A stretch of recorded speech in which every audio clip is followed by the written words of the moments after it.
Hi, everybody. Welcome to the new normal. I'm your host, Lisa Davis, aka Litecoin Lisa. And today, Johnny is buff and he's back. He is ready to tell you guys why he's shocked about what's going on in crypto. We'll be right back right after this. Give us a like and share this video.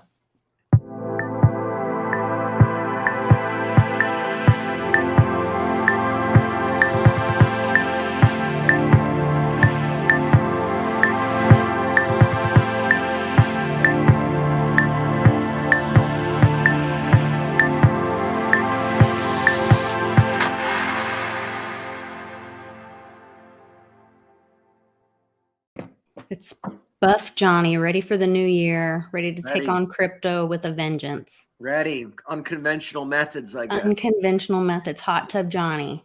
Ready.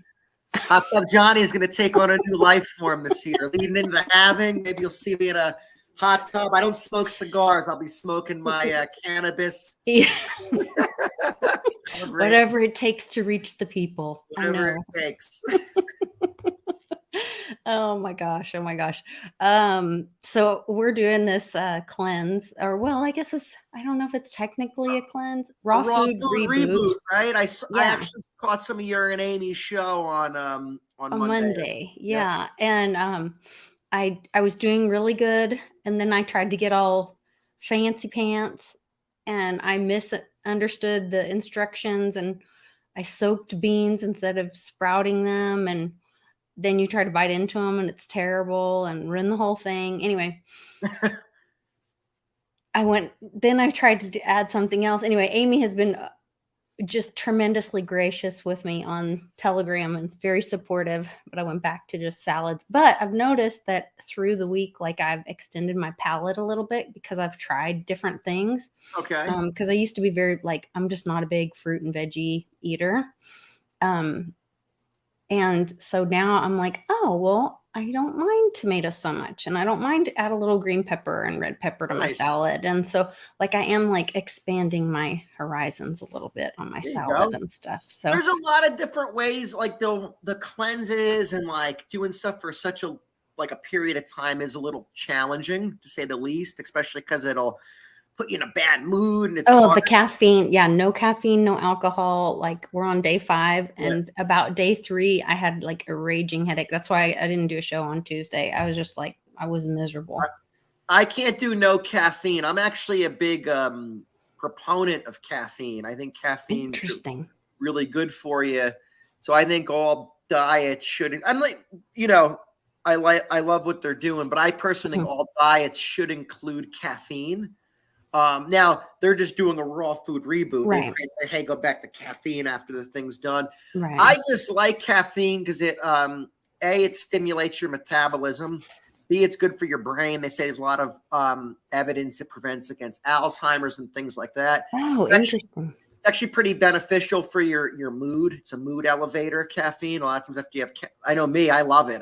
For me, it's I love the stuff. So I do get a few hits a day of caffeine. Yeah. After my 21 days, I will definitely be looking forward to embracing my caffeine again. I did intermittent fasting for a good year to 18 months straight. And where I didn't eat every day until 12 or 1 o'clock from the day before. And so I was going 12 to 14 hours with no food for 12 to 18 months. I did this, but I did always include getting caffeine as part of the deal in the morning. So I would, back when I was doing that, I was drinking coffee, sometimes espresso, smoking cannabis. That wasn't food, so that counted as part of the whatever it takes to get by. And I was working out. I went off of it because I got a little too skinny. And for me, I have problems keeping weight on. For me, weight. Oh, yeah. Well, wait till you get my age, little brother. And weight kind of so I have to kind of eat a lot to maintain. If not, I go into where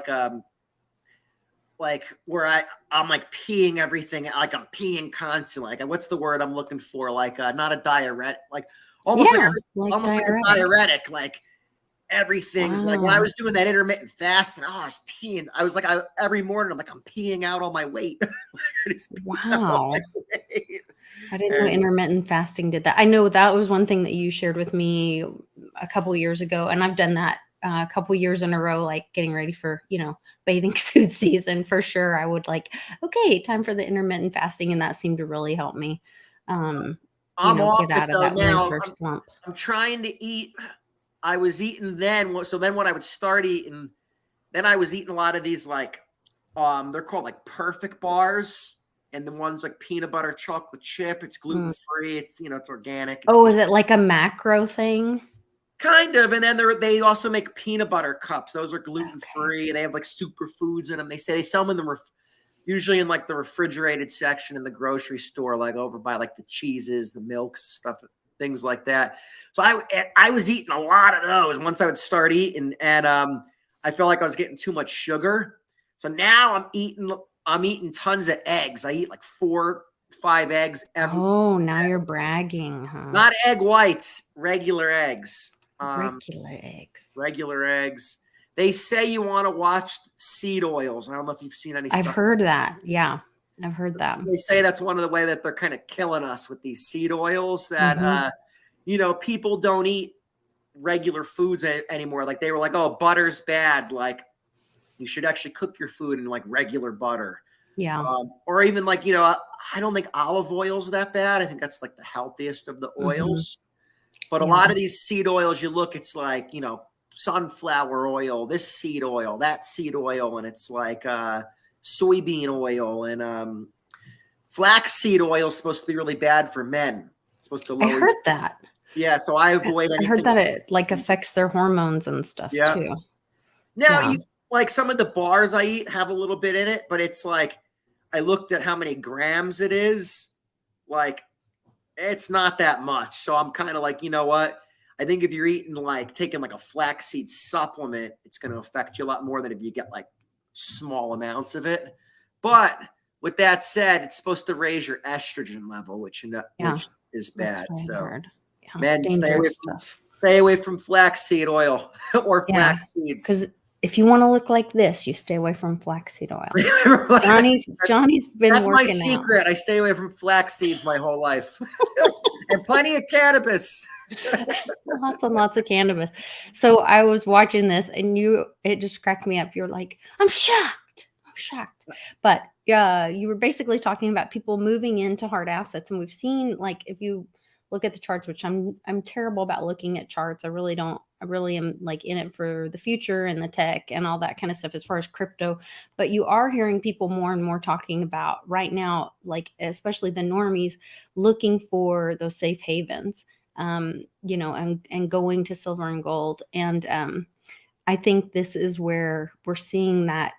And Westwood's been doing videos on it, talking about the ratio thing that you had been teaching us about for all these years, about the Bitcoin Litecoin ratio, and that gap is kind of starting to close. So I was going to play this real for quick, everybody. Lisa. So Yeah, go ahead. I think there's only really 6 assets that people can move into in my mind. So it's silver because they don't have many options right now, right? Well, the walls are caving in around you. So it's silver and gold. It's Bitcoin and Litecoin. So that's 4 assets. Number 5 is yourself and your own business. So if you're making money doing something, that skill should carry over to the new system. So like even what I'm involved with, which is credit card payments. So you'd be like, well, how if the banking system goes down, how's that going to work? Well, people still got to pay for things when they go to a store or they shop online. So there'll still be some type of payment that's being made. So that's my kind of like hedge, or just have a skill, any kind of skill. Yeah. Like I'm in sales, other people are good at marketing, painter, whatever they do. Like you're an electrician, you're a plumber. Like I don't know about you, but if the system goes down and my toilet or hot water heater breaks, I'm still going to have to pay somebody to fix it. So they're still going to get paid something. Now, I might just say, hey, I'm paying you in Litecoin instead of a check now or a credit card that we used to pay in. And then number 6, I'll say is real estate. Now, real estate I put last, but they do only make so much land. And I feel like there is But there's a something. great opportunity right now. A lot of places, the land, the housing is starting to drop. So that's a great opportunity for a Keep lot of your eye on people. things. And I think if you shift around in those asset classes, you're going to be good. It's when you're going too much back into fiat. Now, one disclaimer, I'll say your own business. I'll include other cryptos in that. All the cryptos, but obviously a lot of them don't have value. But there's a lot of opportunities out there in crypto, but I don't look at it by themselves as a hard asset like Bitcoin or Litecoin, but in and of themselves, it is an asset, the business of it, the nature of it. Like, like it or not, if you were funding liquidity pools in DeFi, you were making money on those transaction fees. Like it or not, when we were yield farming, even though, the value of a lot of these governance tokens went way down, we were still making money. And I do have to say, from the different things, it was the centralized platforms that blew up more. That most of the yield farming and DeFi stuff, other than that Terra Luna, which that was only stable. That wasn't real anyways. It wasn't really decentralized though, because they could pull the plug at any time. So anytime there's a plug that can be pulled, if somebody can turn it off, then that's not decentralized. No. Yeah. All right. So let's see. Get into hard assets, but watch this video quick. Yeah. This is great. Hey, what's up, guys? Johnny Litecoin here. How's it going today? All right, so we got cryptos heading back up leading into the weekend. Bitcoin steamrolling past 22K. Litecoin's almost back up at $90. And people are surprised by this. This shocks me. What did people think? The price was going to stay low forever? Now, price could move back down, of course. But I've talked about this before. Hard assets. Bitcoin is not crypto. Litecoin is not crypto. Get that out of your heads and get that message out there. A very important message. These are hard assets. They cost money to create, which means there's a cost of creation, just like any raw material or commodity. And they're limited in supply. They're only ever going to create so much Bitcoin and so much Litecoin. The amount of fiat that they're going to create is endless. So we saw a lot of things with the Bank of Japan. How they're going to keep supporting the bond market. They're going to buy it all, right? They're the lender and buyer of last resort. That's going to happen all over the world. Every country is going to have to continue to buy their bonds in record-setting numbers. So as this happens and fiat currencies keep getting weaker, what do you think is going to happen over time to the price of Bitcoin or Litecoin? Do you think in your minds that any of this stuff was orchestrated to take these exchanges down to make the crypto market look bad? I do. But it also shows the transparency of crypto. You can do a run on the bank in crypto. You can't do it in the banking system. You know why you can't do a run on the bank anymore? They'll just shut the bank down.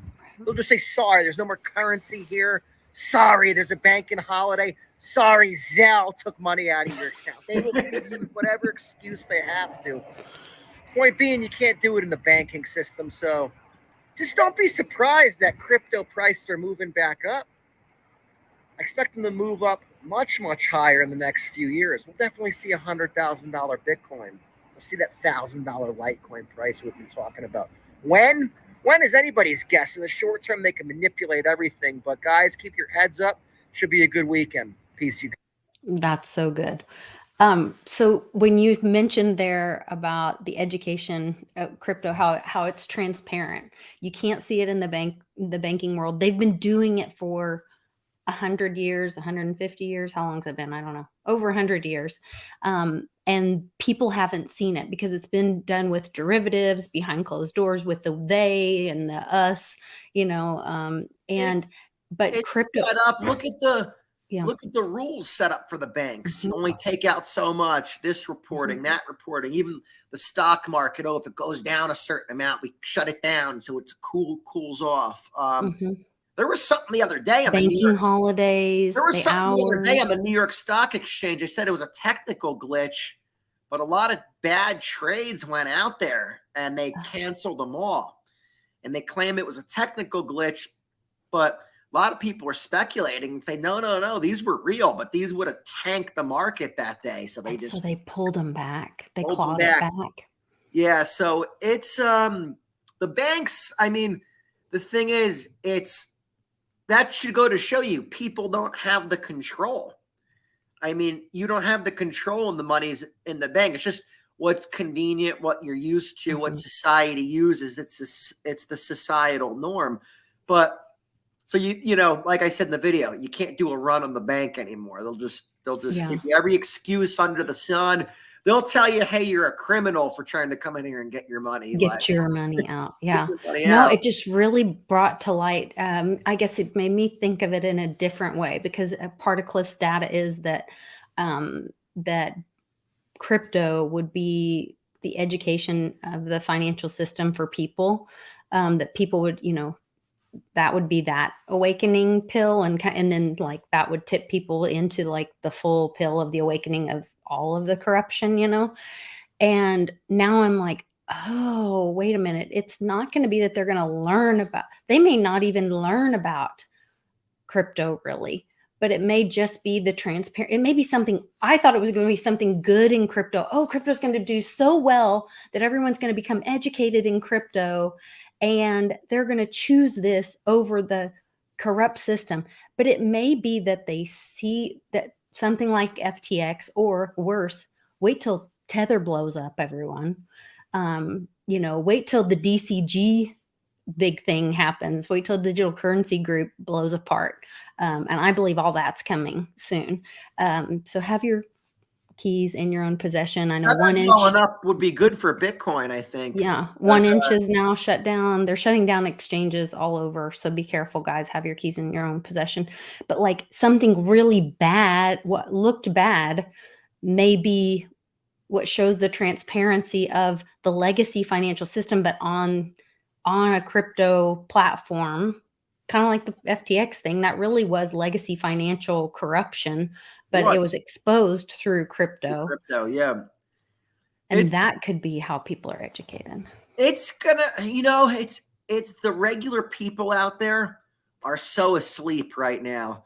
I mean, they've just literally pacified these people to sleep. And people that were awake, now that things seem more back to normal, they're back asleep again. So or they're frustrated and they're like, oh, it's never going to happen. And then crypto frustrated a lot of people. But regardless of any of that, there's only ever going to be so much Bitcoin and so much Litecoin. So it is a hard asset. So as money is shuffling around, playing musical chairs, like it or not, these assets aren't going anywhere. And look at the price of Litecoin since the FTX thing. Litecoin, prior to that, I think prior to that whole blow up was at $70. Crashed a little bit with everything down to like 55. Now it's back at, what's Litecoin at, $88? Let me see. Litecoin is at right now $87.50, right? It's been hanging out around between 87 and like $90. Bitcoin. So point being, Litecoin's up from them. Yeah. And 87.54 is what CoinGecko has it at. I don't know what Bitcoin was at before that, but I think Bitcoin's even a little higher too. So it's again, that was after carnage, but hard asset. Remember, FTX didn't have one Litecoin. So what the heck? I don't know what this is doing. Hold on. Jumping around it. And it keeps showing me Aptos. Hold on. Are you trying to get Bitcoin? Yeah. Just hit the CoinGecko in the top left-hand corner. That should go to the main and then your Bitcoin. Okay. Thank you.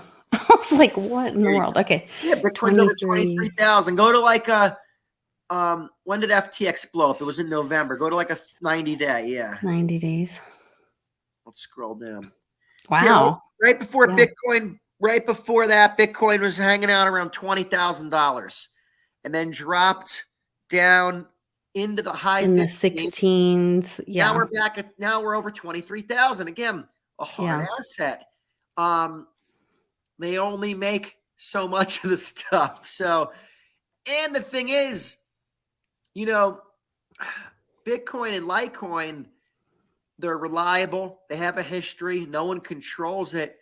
And they're severely liquid. It's easy to move money through these networks, which is an advantage to what we're going into. I mean, I think last week we might have been talking about how maybe TSA was put in place to get your silver and gold.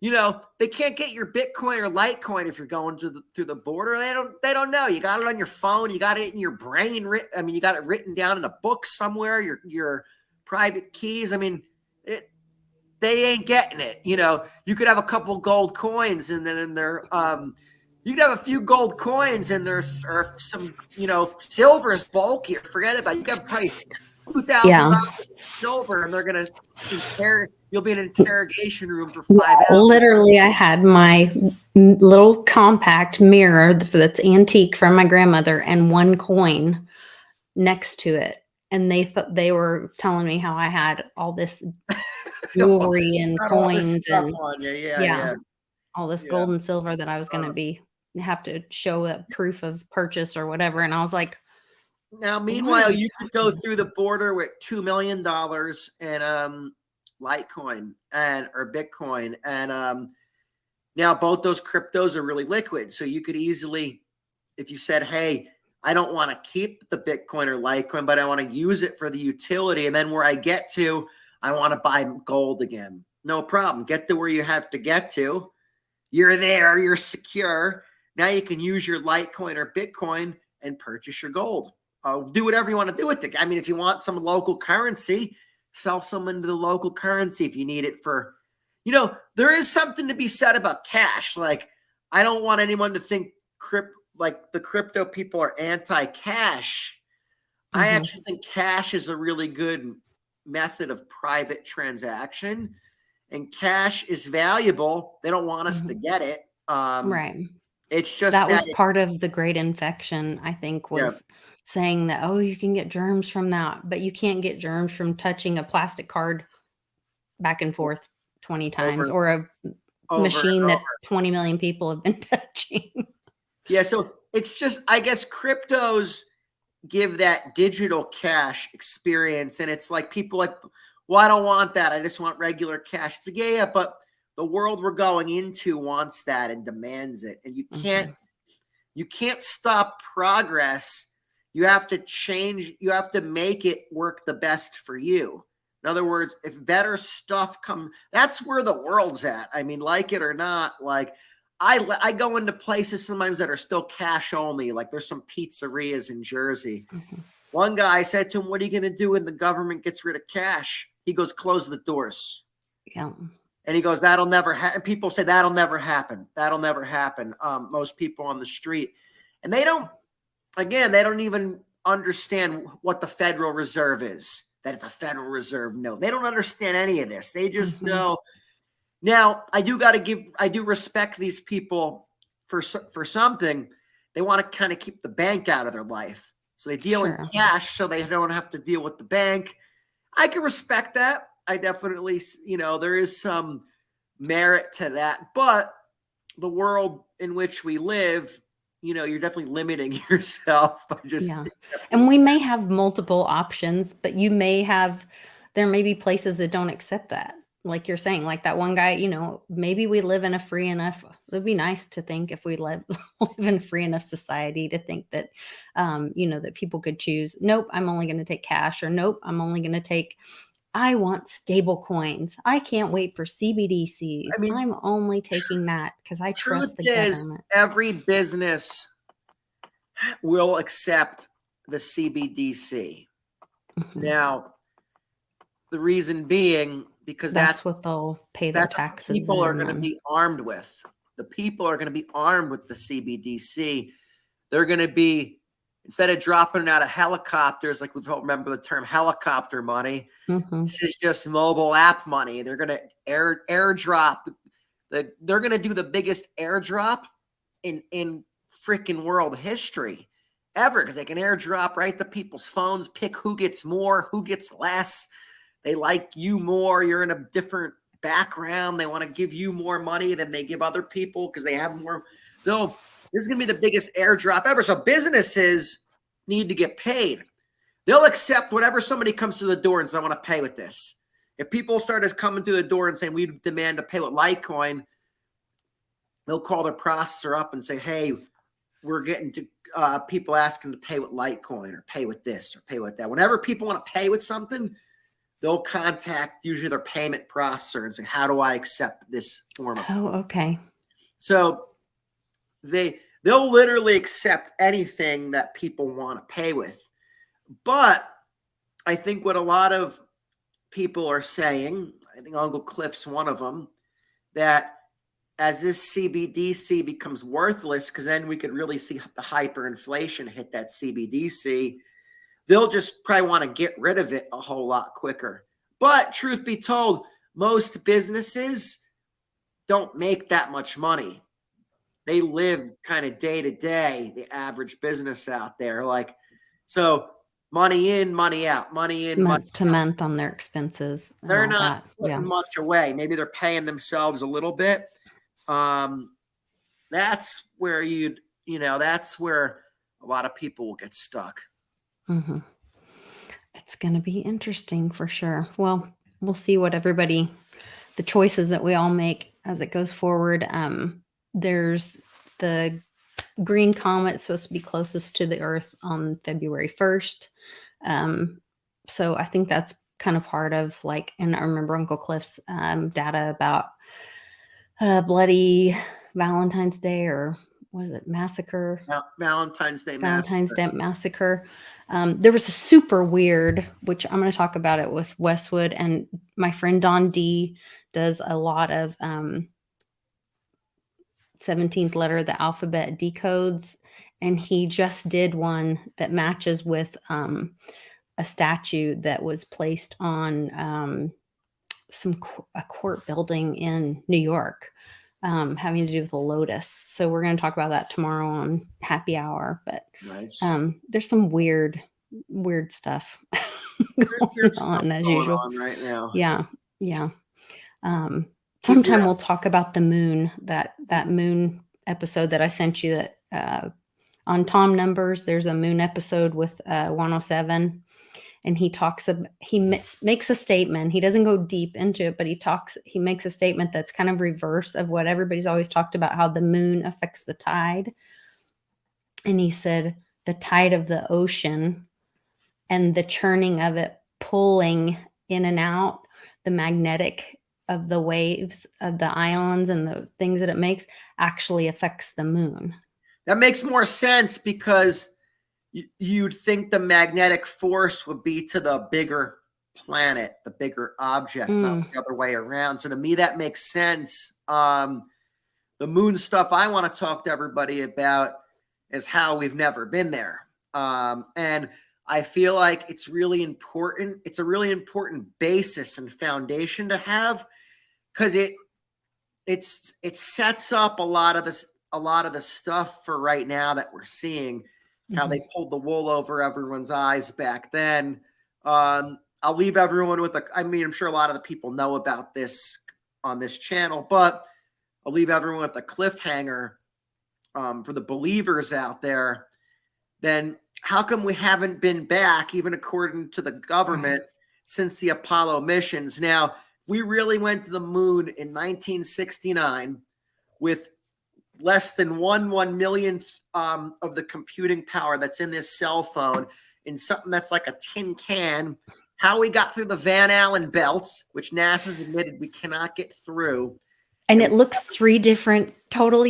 And we haven't been back. Things. We would have bases on Mars by now if we got to the. So when I was a kid, they were saying, oh, we're going to get to Mars in 5 years. And I remember being a little kid. You're like, wow, it's exciting. They're going to get to Mars soon. Cool. How long does that take?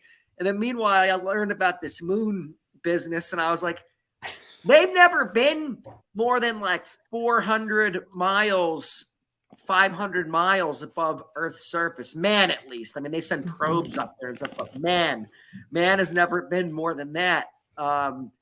And, you know, all you got to do is look how high have they been since the Apollo missions. And then you'll see they have never been more than 400 or 500 miles above Earth's surface. It's wild. It's wild. Well, you guys check that stuff out. I'm going to post that Tom Numbers one on my Patreon and make sure everybody sees it. Pretty interesting conversation. But thanks, Johnny. I appreciate you so much. Keep up the good work. Thanks, keep Lisa. Everybody inspired. Keep everyone. Keep them going to the gym. Take your cold showers, everybody. All right, all of you. All right, take care, guys. Bye. Take care. Bye.